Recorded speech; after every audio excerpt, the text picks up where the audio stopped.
élu, un sacerdoce royal, une nation sainte, un peuple acquis, afin que vous annonciez les vertus de celui qui vous a appelé des ténèbres à son admirable lumière.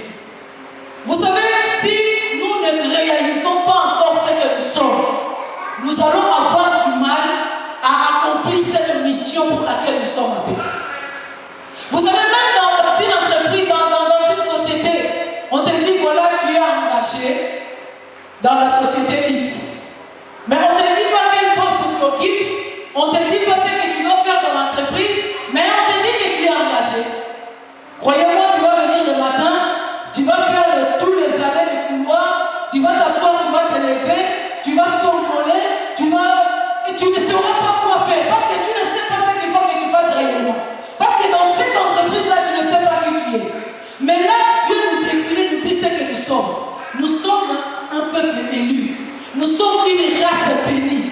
Nous sommes un royaume de sacrificateurs. Pourquoi nous devons connaître tout ça? La Bible dit, c'est pour que nous allions annoncer les vertus de celui qui nous a appelés. Il nous a appelés en fait. Comment est-ce que nous pouvons dire qu'il nous a appelés? La Bible dit qu'il nous a sortis du ténèbre. Est-ce que tu te rappelles encore quand tu étais païen? Tu te rappelles encore ce que tu étais? Tu te rappelles encore comment tu étais? Dans cette ténèbre-là, dans cette saleté-là, dans cette vie inutile-là, dans cette condamnation, la Bible dit qu'il nous a tirés de là. Et il nous a amenés à son royaume d'admirable lumière. C'est ce que nous devons, c'est cette vertu-là que l'Église est appelée à annoncer. Pour dire à ceux qui sont encore dans les ténèbres, écoutez, j'étais comme toi. J'étais aussi un enfant de ténèbres. J'étais aussi perdu comme toi. Mais il y a quelqu'un qui m'a tiré de là, qui m'a amené dans son admirable lumière. Si seulement tu crois à cet homme-là, si seulement tu t'attaches à cet homme-là, tu deviendras aussi lumière comme moi je le suis. La mission de l'Église, de ceux qui sont déjà disciples, c'est pour que nous allions annoncer les vertus de celui qui nous a appelés. Et au lieu de ça, posons-nous la question, est-ce qu'aujourd'hui, en tant que disciple, en tant qu'un sacrificateur dans ce royaume, en tant qu'un peuple acquis, vous savez, quand on parle d'une acquisition, c'est quelque chose de fort. Nous sommes un peuple acquis, c'est-à-dire c'est au prix de sa vie. Il a dit fournir un effort, il a dit payer quelque chose, il a dit se dépouiller de quelque chose pour pouvoir acquérir enfin ce peuple-là que tu es. Et à cause de tout ce qu'il a fait, à cause de tout ce qu'il a représenté, à cause de tous les efforts qu'il a dû endurer, à cause des sacrifices qu'il a dû faire, nous devons, la mission que nous avons, c'est d'aller annoncer ces vertus-là.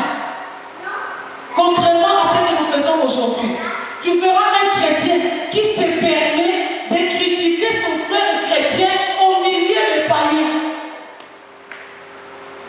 Tu verras, je vais même aller au-delà, un serviteur de Dieu qui ne se contrôle pas, qui ne sait pas je suis assis avec qui m'écoute, qui m'entend dans les gares, dans les trains, dans le métro, un serviteur de Dieu qui se permet de raconter l'histoire de son frère parce qu'il est tombé dans le péché. Pour lui, c'est un sujet de gloire. Comme si lui il était exempt de péché. Non, mon frère, nous sommes appelés à annoncer les vertus de celui qui nous a appelés. Celui qui nous a appelés, il est amour. Celui qui nous a appelés, il est merveilleux. Celui qui nous a appelés, il est compatissant.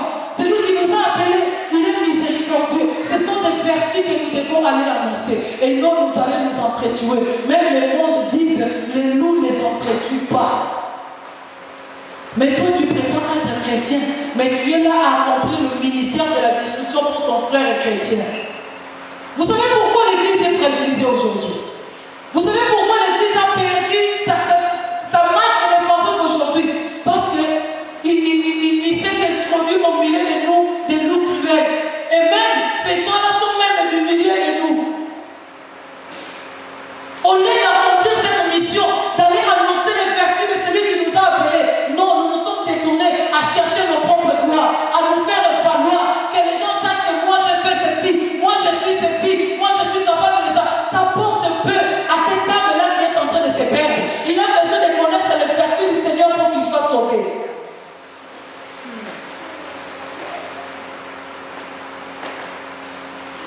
as fait, on veut bien, tu l'as fait, d'accord. Et après?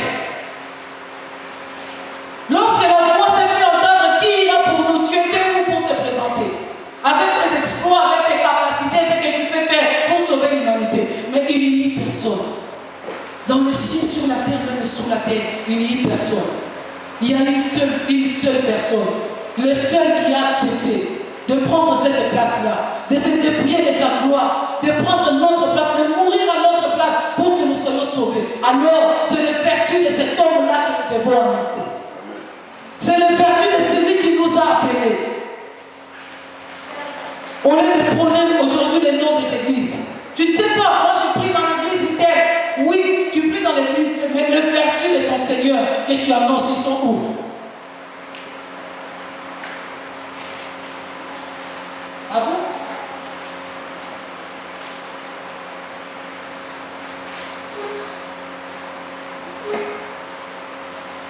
Alléluia. Alloué est fait de toutes les nations de disciples. Là, nous le connaissons.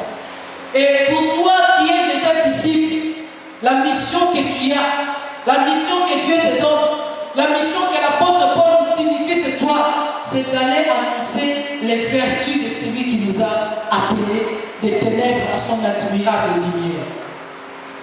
D'aller dire aux gens, j'ai un Dieu capable de guérir toutes sortes de maladies. D'aller dire aux gens, j'ai un Dieu qui relève les têtes de ceux qui sont courbés. D'aller dire aux gens, j'ai un Dieu qui est capable de consoler les cœurs qui sont brisés. Bien-aimés, on était en train de partager hier par rapport aux situations mentales des peuples africains français, de ceux qui vivent en France aujourd'hui. Nous avons fini par faire un constat. Vous savez, il y a maintenant plein des hôpitaux psychiatriques. Vous savez pourquoi? Parce que les gens ont tellement des cœurs brisés. Et les cœurs qui sont tellement brisés ont fini par affecter le mental. Et les gens commencent à perdre, à sombrer dans la dépression. Les gens commencent à sombrer dans la démence. Les gens commencent à sombrer dans la folie. Alors que nous avons un Dieu capable de consoler les cœurs. Alors que celui qui nous a appelés, il est capable de sortir quelqu'un de la dépression. Mais nous laissons ces gens-là direction hôpital psychiatrique. Et quand ils vont arriver là-bas, vous savez ce qu'ils vont faire? Ils vont leur bourrer des médicaments jusqu'à ce qu'ils deviennent réellement des fous. Pourquoi? Parce que l'Église n'accomplit pas sa mission. Parce que le peuple de Dieu n'annonce pas les vertus de celui qui nous a appelés. Nous sommes sortis des ténèbres, nous sommes maintenant dans les lumière, nous disons gloire à Dieu. Oui, je suis dans la lumière, mais il y a quelqu'un qui est encore resté dans les ténèbres, qui a besoin de toi, qui a besoin que tu lui parles. Ton voisin de l'immeuble là que tu vois toujours, il marche, il parle tout seul. Quand il a toujours le visage, tu vois qu'est-ce qu'il lui fait parler tout seul? Il est en train de sombrer dans la dépression. Il a un cœur brisé, il a besoin que le Dieu qui t'a appelé, qu'il lui sorte de cette situation. Mais aujourd'hui, on a mis des frontières à l'évangile. Vous savez, dans notre église, c'est l'église des Africains. Vous les Français, allez-y chez les catholiques. Ou allez-y, je ne sais pas moi, aux protestants. Parce que nous, c'est l'église des Africains. Nous avons mis des frontières à l'évangile. Alors que nous sommes appelés pour annoncer les vertus de celui qui nous a appelés. Parce que nous sommes plus en train de faire de nous les disciples. Nous sommes déjà les disciples de Dieu. Et c'est comme si cela s'arrêtait là. Comme Jésus a dit, allez faire de toutes les nations les disciples. Voilà, nous sommes là les disciples de Dieu. Nous sommes tous les disciples. C'est comme si la mission s'arrêtait. Mais non. Maintenant, en tant que disciples, nous devons maintenant aller annoncer les vertus de celui qui nous a appelés. Alléluia. Je vais vite parapher les dangers que court l'Église. Actes chapitre 20.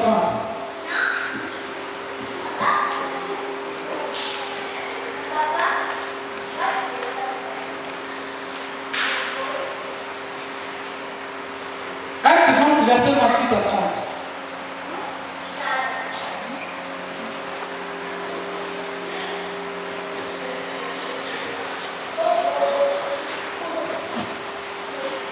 Dans la parole de Dieu, Prenez donc garde à vous-même et à tout le troupeau sur lequel le Saint-Esprit vous a établi évêque, pour paître l'Église du Seigneur, qu'il s'est acquise par son propre sang.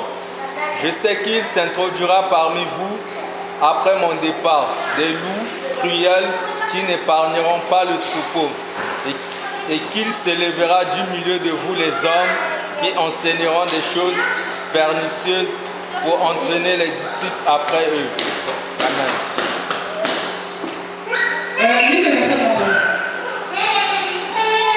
Veillez donc, vous souvenez-vous que durant 3 années, je n'ai cessé nuit et jour d'exhorter avec larmes chacun de vous. Amen. Amen. J'étais en train de le dire tout à l'heure. La Bible dit, prenez donc garde à vous-même et à tous les troupeaux sur lesquels le Saint-Esprit vous a établi évêque. Là, effectivement, on parle des évêques, c'est-à-dire des ministres ou des conducteurs d'église. Mais ça nous concerne plus. Pourquoi? Parce que la Bible dit qu'il vous a établi évêque pour mettre l'église de Dieu qu'il s'est établi par son propre sang. Je sais qu'il s'introduira parmi vous après mon départ des loups cruels, qui n'épargneront pas le troupeau. Et qu'il s'élèvera du milieu de vous des hommes qui enseignent des choses pernicieuses pour entraîner les disciples après eux. Nous n'avons plus le temps pour parler de ça, et Dieu nous accorde sa grâce. Nous en parlerons prochainement. Vous savez que les loups cruels se produisent au milieu de nous, c'est encore une chose. Mais ce qui est choquant, c'est qu'ils se lèvent au milieu de nous. C'est ce qui est choquant et décevant. Que les loups cruels s'introduisent, nous allons savoir comment nous protéger. Parce que nous allons voir, voilà, il y a un loup qui arrive. Mais le pire dans tout ça, il s'élève du milieu de nous. Que Dieu vous bénisse.